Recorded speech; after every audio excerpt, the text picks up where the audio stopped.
ওই নফসে মুতমাইন্না যারা হবে, যারা এই যে নফসে মুতমাইন্না হবে, হাসরের ময়দানে যারা জান্নাতের আশা করতে পারে, ওই আমলে সালেহের মধ্যে বড় আমল হলো একটা নামাজ।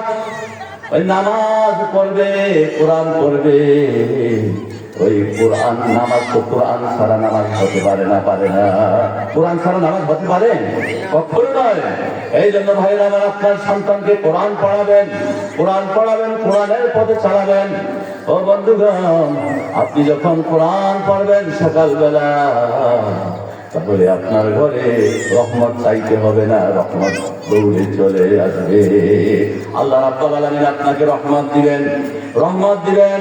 শুধু তাই নয়, আপনি যখন সকালবেলা মোবাইল ফোন হাতে না নিয়ে আপনি যখন এই যে কোরআন তেলাওয়াত করবেন, এই কোরআন তেলাওয়াত সম্পর্কে বলা হয়েছে যে আল্লাহ রাব্বুল আলামিন, এই যে আল্লাহর হাবিব বলে দিয়েছেন, ইন্নাল্লাযী লাইসা ফী জাওফিহি শাইউন ফিল কুরআনি কাল বাইতিল খাবীর।